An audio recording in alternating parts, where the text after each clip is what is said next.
बिस्मिल्लाहिर्रहमानिर्रहीम। नाज़रीन मोहतरम अस्सलामु अलैकुम। एक मरतबा फिर आप सब अहबाब की खिदमत में हाज़िर हूँ एक नई वीडियो के साथ। आज की वीडियो में मैं आप दोस्तों के साथ जो बादाम की ग्राफ्टिंग की थी उसका अपडेट लेकर आपकी खिदमत में हाज़िर हूँ। तो ये देखें, वीडियो में आपको जो ब्रांच नज़र आ रही है ये अलमंड की है, जिसे हम बादाम बोलते हैं। तो इसको मैंने अलूचे के पौधे पर ग्राफ्ट किया था। ये अलूचा जो है, ये आलू बुखारे का कह लें कि देसी पौधा, जैसे हम देसी आम का पौधा तैयार करते हैं, इसी तरीके से ये जंगली पौधा होता है आलू बुखारे का, इसे अलूचा बोलते हैं।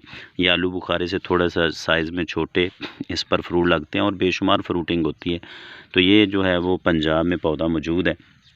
तो इस पर मैंने जो है वो ग्राफ्टिंग की थी अलमंड की, जो कि माशाल्लाह से कामयाब हो चुकी है। ये ग्राफ्टिंग कब की थी ये भी मैं आप दोस्तों को बताता चलूँ। ये मैंने सितंबर में ग्राफ्टिंग की थी, तो उस वक्त ही जो है वो कामयाब हो गई थी। लेकिन इसकी मैंने ये प्लास्टिक जो थी वो रिमूव नहीं की थी। तो ये देखें, अब ये प्लास्टिक इसके अंदर की जानब जो है वो दनसना शुरू हो चुकी है।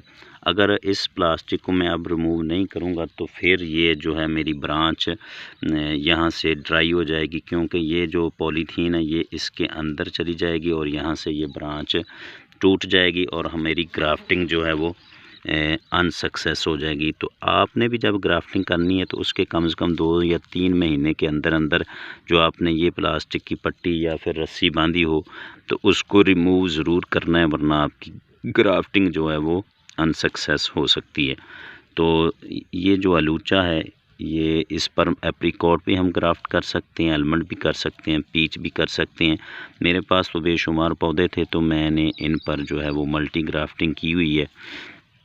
तो इस पर मैंने आलमंड ग्राफ्ट किया, किसी पर मैंने पीच किया हुआ है, किसी पर एप्रिकॉट किया हुआ है, और एक ही पौधे पर हम सभी भी ग्राफ्ट कर सकते हैं।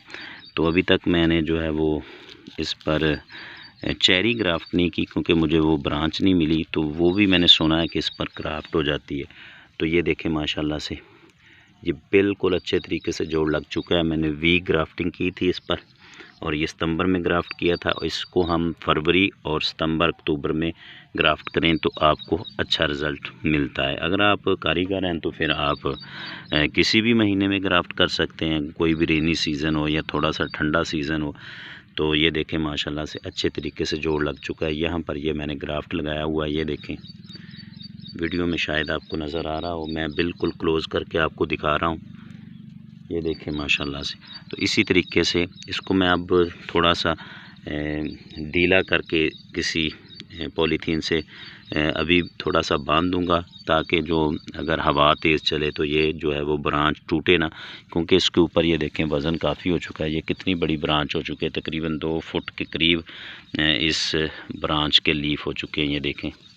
और ये अलूचे के आपको जो है वो लीफ नज़र आ रहे हैं, और ये जो हैं वो अलमंड ऐसे ही पीच के होते हैं। तो वो भी मैं आप दोस्तों को दिखाता हूँ कि पीच कैसे होते हैं, उसके लीफ, और उसकी भी मैंने अभी पॉलीथीन रिमूव करनी है। चलिए, ये तो एक पौधा था अलूचे का, इसके मैं नीचे एक साइड ग्राफ्टिंग की हुई है। तो अब मैं आपको पीच की ग्राफ्टिंग भी जो है वो दिखाता हूँ। चलिए, मैं वो अगली वीडियो में आप दोस्तों के साथ इन्फॉर्मेशन शेयर करूँगा। उम्मीद करता हूँ आज की ये वीडियो पसंद आई होगी। चैनल को सब्सक्राइब कीजिएगा, वीडियो को लाइक और शेयर कीजिएगा। अल्लाह करीम हम सब का हाफिज़ व नासिर हो। शुक्रिया।